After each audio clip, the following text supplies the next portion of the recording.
নমস্কাৰ। আপোনালোক সকলোকে আন্তৰিক অভিনন্দন জ্ঞাপন কৰি আজিৰ ভিডিঅ'ৰ মাজলৈ আগবাঢ়িছোঁ। আজিৰ বিষয়ভাগ হ'ল শান্তনু ৰজাৰ দ্বিতীয় পত্নী মৎস্যগন্ধাৰ জন্ম ৰহস্য। ৰামে কেতাজীও সামৰণি মাৰি আকৌ বিষ্ণুৰ অংশে দাপৰ যুগত বসুদেৱ আৰু দৈৱকীৰ গৰ্ভত কৃষ্ণৰূপে জন্মগ্ৰহণ কৰে। সেই যুগত এজন জ্ঞানী গুণী ধৰ্মপ্ৰাণ ৰজাই ৰাজত্ব কৰিছিল। তেওঁৰ নাম আছিল পৰিচৰ। পৰিচৰে ৰজা হৈ শান্তি লাভ কৰিব পৰা নাছিল। তেওঁৰ উদ্দেশ্য হ'ল ভগৱানক আৰাধনা কৰা। এদিন পৰিচৰে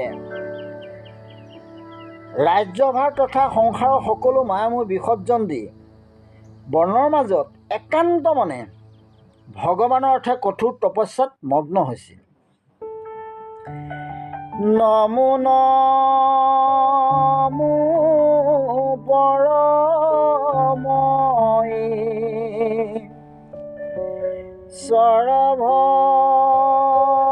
সৰভগন্ত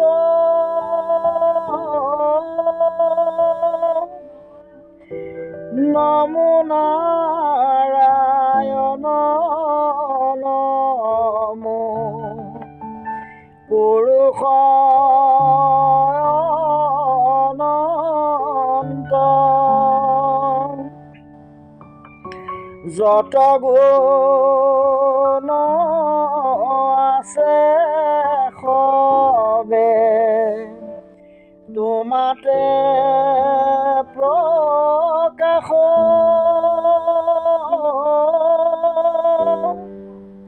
তোমাক প্ৰকাশ কৰি বাৰকাৰ শাস ভজিবাৰ যোগ্য তুমি দেৱনাৰায়ণ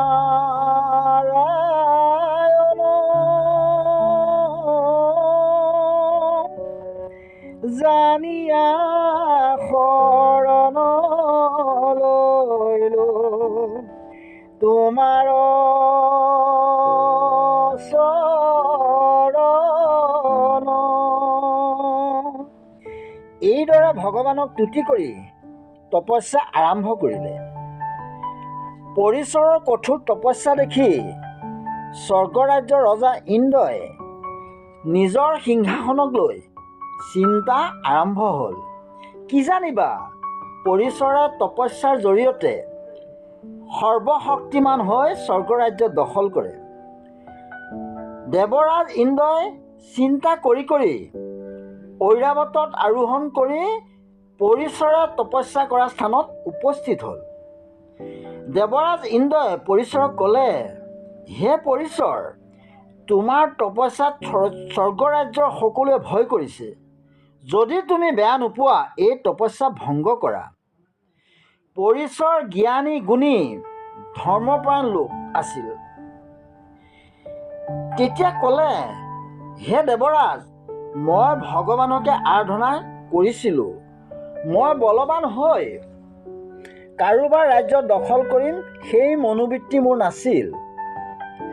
ইন্দ্ৰই পৰিচৰক মায়াত আবদ্ধ কৰি দিব্য ৰাজসিক বস্তু বৈজয়ন্তী মালা তথা ছত্ৰদণ্ড প্ৰদান কৰি চেদি ৰাজ্যৰ ৰজা পাতি থৈ নিজ স্থানলৈ গমন কৰিলে। পৰিচৰ আকৌ মায়াত আবদ্ধ হ'ল।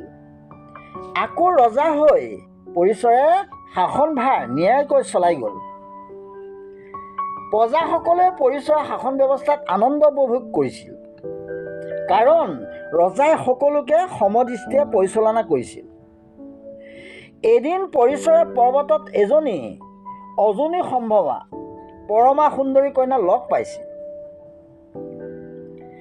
কন্যাগৰাকীৰ ৰূপত মুগ্ধ হৈ বিবাহ কৰি ৰাজধানীৰ স্থান দিয়ে। কিছুদিনৰ পিছত ৰাণীৰ ঋতুকাল আৰম্ভ হ'ল। যিদিনা ৰাণীয়ে ঋতু স্নান কৰে সেইদিনাই পৰিচৰ পিতৃলোক অৰ্থাৎ পৰলোকগামী হোৱা পূৰ্বপুৰুষসকলে সপোনত আহি ক'লে, হে পুত্ৰ পৰিচৰ, এইবাৰ আমাৰ শ্ৰাদ্ধ কৰ্মভাগ পহু মাংসৰে কৰিবা। এইদৰে সপোনত দেখা দি অন্তৰ্ধান হৈছিল। পিতৃসকলৰ এনে আজ্ঞা পাই ৰজা পৰিচৰ মৃগয়া কৰিবলৈ বুলি বনৰ মাজলৈ ৰাওনা হ'ল। মৃগয়া কৰিবলৈ যোৱাৰ পৰা পৰিচৰ মৃগয়াত মন বহা নাছিল। পত্নীলৈ মনত পৰি পৰি কামভাৱে জৰ্জৰিত কৰি পেলাইছিল।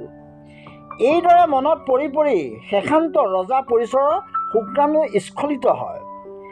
তেতিয়া ৰজাই সেই শুক্ৰাণু ৰাণীক দিবলৈ বুলি গছৰ পাতত বান্ধি এটা টোপোলা কৰি লগতে থকা খেনচৰাইক অনুৰোধ কৰিলে, হে খেনচৰাই, মোৰ এটি অনুৰোধ ৰক্ষা কৰিবানে? তেতিয়া খেনচৰাই ক'লে, মহাৰাজ, আপুনি আমাৰ ৰজা, আপোনাৰ আদেশ পালন কিয় নকৰিম? তেতিয়া ৰজাই ক'লে, এই টোপোলা ভাগ মোৰ ৰাণীক দি অহাগৈ। ৰজাৰ আদেশ পাই খেনচৰাই টোপোলা ভাগ লৈ ওপৰেদি উৰা মাৰিলে ৰাণীলৈ ওচৰলৈ বুলি। ওপৰেদি উৰা মাৰি যাওঁতে অন্য এটা খেনচৰাই টোপোলাটো চকুত পৰিল। খোৱা বস্তু বুলি ভাবি কাঢ়ি ল'বলৈ আহোঁতে দুয়ো সেনৰ মাজত ওপৰতে যুদ্ধ আৰম্ভ হ'ল। দুই সেনৰ যুদ্ধৰ ফলত সেই টোপোলাটো তলত থকা নদীখনত পৰি গ'ল। খেনচৰাই মৰ্মান্তিক দুখ পালে। সেই নদীখনত এগৰাকী অপেচৰীয়া ঋষি সাপত মৎস্য ৰূপ ধাৰণ কৰি আছিল। নাম আছিল দীঘিকা। দীঘিকা অপেচৰী অভিশাপ আছিল যে যদি তাই মৎস্য ৰূপত থাকিও মনুষ্য শিশু জন্ম দিব পাৰে তেতিয়াহ'লে এই ঋষি সাপৰ পৰা মুক্তি লাভ কৰিব পাৰিব। মৎস্যৰূপী দীঘিকাই সদায় ভগৱানক প্ৰাৰ্থনা কৰি থাকে, প্ৰভু মোক ঋষি সাপৰ পৰা মুক্ত কৰি দিয়া। হে প্ৰভুসকল, ভগৱানৰ কি লীলা! গছৰ পাতত থকা পৰিচৰ ৰজাৰ শুক্ৰাণু টোপোলাটো নদীত পৰাত অভিশপ্ত মৎস্যৰূপী দীঘিকাই ভক্ষণ কৰিলে। ৰজা পৰিচৰ শুক্ৰাণু খোৱাৰ ফলত সেই মাছজনী অন্তঃসত্ত্বা হ'ল। 9 মাহ পাৰ হৈ যোৱাত মাছজনী মাছমৰীয়া হাতত বন্দী হ'ল। মাছমৰীয়া জালত বন্দী হোৱাত মাছমৰীয়াসকলে মাছজনী পেট ফালি দেখিলে যে মাছজনীৰ পেটত দুটি শিশু। সকলো আচৰিত হ'ল। এটি ল'ৰা, এগৰাকী ছোৱালী। মাছজনী পেট ফলাৰ লগে লগে ঋষি অভিশাপৰ পৰা মুক্ত হৈ আগৰ অপেচৰী ৰূপত স্বৰ্গলৈ উৰা মাৰিলে। মাছমৰীয়াসকলে শিশু দুটিক নি তেওঁলোকৰ ৰজা পৰিচৰ অৰ্পণ কৰি সকলো কথা বিৱৰি ক'লে। সেই সন্তান যে ৰজাৰ নিজৰ কেনেকৈ জানিব? নিজৰ সন্তান বুলি গমেই নাপালে। ৰজাই কথাবোৰ শুনি আচৰিত হ'ল। মাছে কেনেকৈ মানুহৰ সন্তান জন্ম দিব পাৰে? ভাবি ভাবি উত্তৰ নোলাল।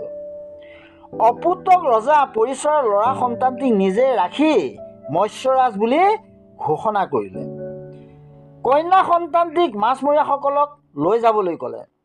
পাছত মাছমৰীয়াসকলে ৰজা ধীৰবৰক সেই কন্যা সন্তানটি দি দিলে। সকলো মাছমৰীয়াই মিলিত হৈ কন্যা সন্তানটিৰ নাম থলে মৎস্যগন্ধা। ৰজা ধীৰবৰে তুলি তালি ডাঙৰ দীঘল কৰে। মৎস্যগন্ধাৰ ৰূপে গুণে অতুলনীয়। দুখৰ বিষয় এই যে তেওঁ সৰ্বশৰীৰ মৎস্যৰ গোন্ধ। মৎস্যগন্ধা সত্যবাদী, জ্ঞানী, গুণী আছিল। সেইকাৰণে সত্যৱতী নামো থৈছিল। নদীৰ ঘাটত পৰাশমুনিয়ে মৎস্যগন্ধাৰ গুণত মুগ্ধ হৈ মৎস্যগন্ধাৰ পৰা পদ্মগন্ধালৈ ৰূপান্তৰিত কৰে। পৰাশৰ মুনিয়ে পদ্মগন্ধাক খন্তেকৰ বাবে শাৰীৰিক মিলন ঘটাই কৃষ্ণ দ্ৰব্যপৰায়ণক জন্ম দিছিল। এইগৰাকী মৎস্যগন্ধা বা পদ্মগন্ধা বা সত্যৱতী শান্তনু ৰজাৰ দ্বিতীয় পত্নী। এই আছিল মৎস্যগন্ধাৰ জন্ম ৰহস্য। আজি ইমানতেই সামৰণি মাৰিছোঁ।